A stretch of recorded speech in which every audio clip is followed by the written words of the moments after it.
ನೊಂದವರು ತಮಗೆ ರಕ್ಷಣೆ ನೀಡ್ತಾರೆಂದು ಪೊಲೀಸ್ ಠಾಣೆಯ ಮೆಟ್ಟಿಲೇರ್ತಾರೆ. ಅದೇ ರೀತಿ ಮಹಿಳೆಯೊಬ್ಬಳು ರಕ್ಷಣೆಗಾಗಿ ಪೊಲೀಸರ ಬಳಿ ಹೋಗಿದ್ದು, ರಕ್ಷಣೆ ನೀಡಬೇಕಾದ ಪೊಲೀಸ್ ಅಪ್ಪನೇ ಆಕೆಗೆ ಕಿರುಕುಳ ನೀಡಲು ಆರಂಭಿಸಿದ್ದ. ಪೊಲೀಸ್ ಅಪ್ಪನ ಕಿರುಕುಳದಿಂದ ಮನನೊಂದ ಮಹಿಳೆ ಇದೀಗ ಆತ್ಮಹತ್ಯೆಗೆ ಶರಣಾಗಿದ್ದು, ಇಬ್ಬರು ಮಕ್ಕಳು ಅನಾಥರಾಗಿದ್ದಾರೆ. ಹಾಗಿದ್ದರೆ ಯಾರ ಕಿರಾತಕ ಪೊಲೀಸ್ ಅಂತೀರಾ? ಈ ಸ್ಟೋರಿ ನೋಡಿ.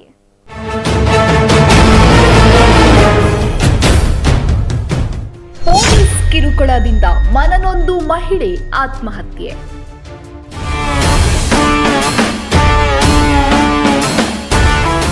ಭದ್ರಾವತಿ ತಾಲೂಕಿನ ಹೊಸ ಸಿದ್ದಾಪುರ ಎನ್ಟಿಬಿ ಲೇಔಟ್ನಲ್ಲಿ ಘಟನೆ.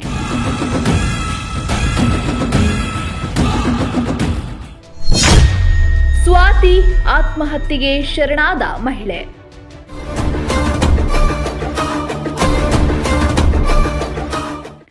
ಹೀಗೆ ಪೊಲೀಸ್ ಡ್ರೆಸ್ನಲ್ಲಿ ಪೋಸ್ ಕೊಡ್ತಾ ಇರೋ ಈತನ ಹೆಸರು ಮೋಹನ್. ತೀರ್ಥಹಳ್ಳಿ ತಾಲೂಕಿನ ಮಾಡೂರು ಪೊಲೀಸ್ ಠಾಣೆಯಲ್ಲಿ ಹೆಡ್ ಕಾನ್ಸ್ಟೇಬಲ್ ಆಗಿ ಮೋಹನ್ ಕರ್ತವ್ಯ ನಿರ್ವಹಿಸುತ್ತಿದ್ದು, ನೊಂದವರಿಗೆ ರಕ್ಷಣೆ ನೀಡಬೇಕಾದ ಈತನೇ ಮಹಿಳೆಯೊಬ್ಬಳಿಗೆ ಕಿರುಕುಳ ನೀಡಿದ್ದು, ಇದರಿಂದ ಮನನೊಂದು ಮಹಿಳೆ ಆತ್ಮಹತ್ಯೆಗೆ ಶರಣಾಗಿದ್ದಾಳೆ.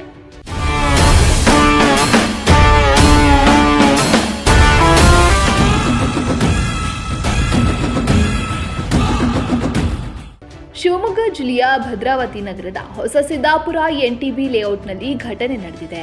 ಕಳೆದ 7 ವರ್ಷಗಳ ಹಿಂದೆ ಜಗದೀಶ್ ಹಾಗೂ ಸ್ವಾತಿ ಮದುವೆಯಾಗಿದ್ದು, ಇವರಿಬ್ಬರ ಸುಖ ಸಂಸಾರಕ್ಕೆ ಇಬ್ಬರು ಮುದ್ದಾದ ಹೆಣ್ಣು ಮಕ್ಕಳಿದ್ದರು. ಜಗದೀಶ್ ತಂದೆ ಪೊಲೀಸ್ ಇಲಾಖೆಯಲ್ಲಿ ಕೆಲಸ ಮಾಡುತ್ತಿದ್ದು, ಅವರು ಸಾವನ್ನಪ್ಪಿದ್ದರಿಂದ ಜಗದೀಶ್ಗೆ ಅನುಕಂಪದ ಆಧಾರದ ಮೇಲೆ ಕೆಎಸ್ಐಎಸ್ಎಫ್ನಲ್ಲಿ ದಲಾಯತ್ ಕೆಲಸ ನೀಡಲಾಗಿತ್ತು. ಆದರೆ ಮದ್ಯವ್ಯಸನಿಯಾಗಿದ್ದ ಜಗದೀಶ್ ಕಳೆದ ಫೆಬ್ರವರಿ 14ರಂದು ಕರ್ತವ್ಯ ನಿಮಿತ್ತ ಚಿತ್ರದುರ್ಗಕ್ಕೆ ಹೋಗಿ ಬಂದು ಪತ್ನಿ ಸ್ವಾತಿಗೆ ಅಡುಗೆ ಮಾಡುವಂತೆ ಹೇಳಿ ಆತ್ಮಹತ್ಯೆ ಮಾಡಿಕೊಂಡಿದ್ದ. ಗಂಡ ಯಾವ ಕಾರಣಕ್ಕೆ ಆತ್ಮಹತ್ಯೆ ಮಾಡಿಕೊಂಡಿದ್ದಾನೆ ಎನ್ನುವ ಗೊಂದಲದಲ್ಲಿ ಸ್ವಾತಿ ಇರುವಾಗಲೇ ಆಕೆಗೆ ಕಿರಾತಕನ ಕಾಟ ಶುರುವಾಗಿದೆ. ಫೇಸ್ಬುಕ್ ಮೆಸೆಂಜರ್ನಲ್ಲಿ ಅಶ್ಲೀಲವಾಗಿ ಮೆಸೇಜ್ ಮಾಡುವ ಮೂಲಕ ಪೊಲೀಸ್ ಪೇದೆ ಮೋಹನ್ ಆಕೆಗೆ ಕಿರುಕುಳ ನೀಡಿದ್ದು, ಆತನ ಅಕೌಂಟನ್ನು ಸ್ವಾತಿ ಬ್ಲಾಕ್ ಮಾಡಿದ್ಲು. ಇಷ್ಟಕ್ಕೆ ಸುಮ್ಮನಾಗದ ಮೋಹನ್ ನಕಲಿ ಅಕೌಂಟ್ಗಳ ಮೂಲಕ ಆಕೆಗೆ ಮೆಸೇಜ್ ಮಾಡೋಕೆ ಶುರು ಮಾಡಿದ್ದನಲ್ಲದೆ ಆಕೆಯ ಬಗ್ಗೆ ಸಾರ್ವಜನಿಕವಾಗಿ ಕೆಟ್ಟದಾಗಿ ಮಾತನಾಡುವ ಕೆಲಸ ಮಾಡುತ್ತಿದ್ದನಂತೆ. ಇದರಿಂದ ಮನನೊಂದ ಸ್ವಾತಿ ತನ್ನ ತಾಯಿಗೆ ವಾಟ್ಸಾಪ್ ಮೂಲಕ ಡೆತ್ ನೋಟ್ ಬರೆದಿಟ್ಟು ಆತ್ಮಹತ್ಯೆ ಮಾಡಿಕೊಂಡಿದ್ದಾಳೆ. ಶಿವಮೊಗ್ಗ ಜಿಲ್ಲಾ ಭದ್ರಾವತಿ ತಾಲೂಕು ನ್ಯೂ ಟೌನ್ ವ್ಯಾಪ್ತಿಯಲ್ಲಿ ಬರುವ ಹೊಸ ಸಿದ್ದಾಪುರ ಅನ್ನೋ ಜಾಗದಲ್ಲಿ ಸ್ವಾತಿ ಅನ್ನೋ ಹುಡುಗಿ ಒಂದು ಆತ್ಮಹತ್ಯೆ ಮಾಡಿಕೊಂಡಿದೆ.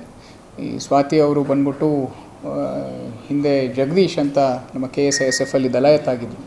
ಅವರ ಧರ್ಮಪತ್ನಿಯವರಾಗಿದ್ದು, ಕೆಲವು ದಿನಗಳ ಹಿಂದೆ ಜಗದೀಶ್ ಅವರು ಕೂಡ ಒಂದು ಆತ್ಮಹತ್ಯೆಗೆ ಶರಣಾಗಿದ್ದರು. ಈ ಒಂದು ಸ್ವಾತಿಯವರ ಆತ್ಮಹತ್ಯೆ ಪ್ರಕರಣದಲ್ಲಿ ಅವರ ತಾಯಿಯವರು ಒಂದು ಕಂಪ್ಲೇಂಟನ್ನು ನೀಡಿದ್ದಾರೆ. ಆ ಕಂಪ್ಲೇಂಟಿನ ವಿವರಗಳು ನಮ್ಮಲ್ಲಿರುವಂತಹ ಒಬ್ಬ CHC ಆದ ಮೋಹನ್ ಅನ್ನೋ ಕಾನ್ಸ್ಟೇಬಲ್, ಅವರು ಮಾಡೂರಲ್ಲಿ ಕೆಲಸ ಮಾಡ್ತಿದ್ದು, ಅವನ ಕಿರುಕುಳದಿಂದ, ಅವನ ಅಪಪ್ರಚಾರದಿಂದ ಅವರು ಈ ಒಂದು ಆತ್ಮಹತ್ಯೆಯನ್ನು ಮಾಡಿಕೊಂಡಿದ್ದಾರೆ ಅಂತ ಒಂದು ಕಂಪ್ಲೇಂಟನ್ನು ನೀಡಿದ್ದಾರೆ. ಅವನು ಕಿರುಕುಳ ಕೊಟ್ಟಿದ್ದರಿಂದ ಆತ್ಮಹತ್ಯೆ ಮಾಡ್ಕೊಂಡಿದ್ದಾರೆ ಅಂತ ಹೇಳಿ ಒಂದು ಪ್ರಚೋದನಕಾರಿ ಮಾಡಿದ್ದರಿಂದ ಅವನು ಆತ್ಮಹತ್ಯೆ ಮಾಡ್ಕೊಂಡಿದ್ದಾರೆ ಅಂತ ಕಂಪ್ಲೇಂಟನ್ನು ನೀಡಿದ್ದಾರೆ. ಆ ಮೇರೆಗೆ ನಾವು ಆಲ್ರೆಡಿ FIRನ ರಿಜಿಸ್ಟರ್ ಮಾಡ್ಕೊಂಡಿದ್ದೀವಿ. ನಮ್ಮ ಇನ್ವೆಸ್ಟಿಗೇಷನನ್ನು ಮುಂದುವರಿಸಿದ್ದೀವಿ ಈ ವಿಚಾರದಲ್ಲಿ. ಅದಕ್ಕಂತಲೇ ಒಂದು ಸ್ಪೆಷಲ್ ಟೀಮ್ನ ಕಾನ್ಸ್ಟಿಟ್ಯೂಟ್ ಮಾಡಿ ಅಲ್ಲಿರುವಂತಹ ಇನ್ಸ್ಪೆಕ್ಟರ್ ಅವರೇ ಪರ್ಸನಲಾಗಿ ಮಾನಿಟರ್ ಮಾಡೋದಕ್ಕೆ ನಾವು ಇಲ್ಲೆಲ್ಲ ಸಿದ್ಧತೆಗಳನ್ನು ಮಾಡ್ಕೊಂಡಿದ್ದೀವಿ. ಮೋಹನ್ ಪ್ರಾರಂಭದಲ್ಲಿ ಜಗದೀಶ್ ಹಾಗೂ ಸ್ವಾತಿ ಇದ್ದ ಏರಿಯಾದಲ್ಲೇ ಮನೆ ಮಾಡಿಕೊಂಡಿದ್ದು, ಆಗಿನಿಂದಲೂ ಸ್ವಾತಿ ಮೇಲೆ ಕಣ್ಣಿಟ್ಟಿದ್ದ. ಆದರೆ ಇದೀಗ ಜಗದೀಶ್ ಆತ್ಮಹತ್ಯೆ ಮಾಡಿಕೊಂಡ ನಂತರ ಆಕೆಯನ್ನು ತನ್ನ ಬುಟ್ಟಿಗೆ ಬೀಳಿಸಿಕೊಳ್ಳಲು ಪ್ರಯತ್ನವನ್ನ ಮೋಹನ್ ನಡೆಸಿದ. ಗಂಡನನ್ನ ಕಳೆದುಕೊಂಡು ಇಬ್ಬರು ಮಕ್ಕಳ ಜೀವನ ಏನು ಎನ್ನುವ ಸಂಕಟದಲ್ಲಿದ್ದ ಸ್ವಾತಿಗೆ ಮೋಹನ್ ಕಿರುಕುಳ ನೀಡುತ್ತಿದ್ದು, ಇದರಿಂದ ಆಕೆ ಸಾಕಷ್ಟು ಮನನೊಂದಿದ್ದಳು. ಮೋಹನ್ ಜಗದೀಶ್ ಸಾವಿಗೆ ಸ್ವಾತಿಯೇ ಕಾರಣ ಎಂದು ಅಪಪ್ರಚಾರವನ್ನ ಕೂಡ ಮಾಡಿದ್ದ. ಗಂಡನನ್ನ ಕಳೆದುಕೊಂಡು ನೋವಿನಲ್ಲಿದ್ದ ಸ್ವಾತಿ ಇದೀಗ ಮನನೊಂದು ಹೆಡ್ ಕಾನ್ಸ್ಟೇಬಲ್ ಮೋಹನ್ಗೆ ಶಿಕ್ಷೆಯಾಗಬೇಕು ಎಂದು ಡೆತ್ ನೋಟ್ ಬರೆದಿಟ್ಟು ಆತ್ಮಹತ್ಯೆಗೆ ಶರಣಾಗಿದ್ದಾಳೆ. ಮೋಹನ್ ಸದ್ಯ ತೀರ್ಥಹಳ್ಳಿ ತಾಲೂಕಿನ ಮಾಳೂರು ಪೊಲೀಸ್ ಠಾಣೆಯಲ್ಲಿ ಹೆಡ್ ಕಾನ್ಸ್ಟೇಬಲ್ ಆಗಿ ಕೆಲಸ ನಿರ್ವಹಿಸುತ್ತಿದ್ದು, ಹೆಡ್ ಕಾನ್ಸ್ಟೇಬಲ್ ಮೋಹನ್ ವಿರುದ್ಧ ಭದ್ರಾವತಿ ನ್ಯೂ ಟೌನ್ ಪೊಲೀಸ್ ಠಾಣೆಯಲ್ಲಿ ದೂರು ದಾಖಲಾಗಿದೆ. ನಿನ್ನೆ ರಾತ್ರಿ FIR ಆಗಿದೆ. ನಮ್ಮ teams are already on it. ಆದಷ್ಟು ಬೇಗ ನಾವು ಅವ್ರಿಗೆ ವಶಕ್ಕೆ ತಗೊಳ್ತೀವಿ. ಸದ್ಯಕ್ಕೆ ಅವರು ಒಬ್ಬರ ಹೆಸರನ್ನೇ ಹೇಳಿರೋದು. ಆಮೇಲೆ ಇನ್ನೂ ಡೀಟೇಲ್ಸಲ್ಲಿ ಏನಾದರೂ ಗೊತ್ತಾದರೆ of course we will add other people also. Within one week to 10 days Jagadish ಅವರು ಆತ್ಮಹತ್ಯೆ ಮಾಡ್ಕೊಂಡಿದ ನಂತರ ಈ ಸ್ವಾತಿ ಅವರು ಕೂಡ ಆತ್ಮಹತ್ಯೆಯನ್ನು ಮಾಡ್ಕೊಳ್ತಾರೆ. ಪಾಶ್ ಅಂತ ಹೇಳ್ತಾರೆ. So posh committees are already here. ನಮ್ಮ ಯಾರು women related officers WHCs, WPCs, WPSIs, WPIಗಳಿದ್ದಾರೆ, ಅವರಿಗೆ ಆಲ್ರೆಡಿ ನಮ್ಮ ಪಾಶ್ ಕಮಿಟಿ ಇದೆ. ನಮ್ಮ ಈವನ್ ಮಿನಿಸ್ಟ್ರಿಯಲ್ ಸ್ಟಾಫ್ಗೆ ಪಾಶ್ ಕಮಿಟಿಯಲ್ಲಿದೆ. ನಮ್ಮ ಅಡಿಷನಲ್ SP ಅವರು ಅದರಲ್ಲಿ ಅಧ್ಯಕ್ಷರಿರ್ತಾರೆ. ಅದನ್ನು ಮಂತ್ಲಿ ನಮ್ಮದು ಮೀಟಿಂಗ್ಸ್ ನಡೀತಾ ಇರುತ್ತೆ. ಅಲ್ಲಿಂದ ನಮಗೆ ಯಾವುದು ಕಂಪ್ಲೇಂಟ್ಸ್ ಬಂದಿಲ್ಲ.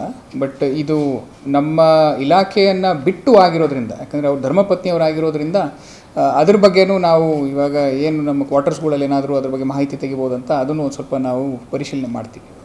ಒಟ್ಟಿನಲ್ಲಿ ರಕ್ಷಣೆ ನೀಡಬೇಕಾದ ಪೊಲೀಸಪ್ಪನೇ ಇದೀಗ ಮಹಿಳೆ ಸಾವಿಗೆ ಕಾರಣವಾಗಿದ್ದು, ಆತನ ಕಿರುಕುಳದಿಂದ ಮಹಿಳೆ ಆತ್ಮಹತ್ಯೆಗೆ ಶರಣಾದರೆ ಇತ್ತ ತಂದೆ ತಾಯಿ ಇಬ್ಬರನ್ನು ಕಳೆದುಕೊಂಡ ಮಕ್ಕಳು ಅನಾಥರಾಗುವಂತಾಗಿದೆ.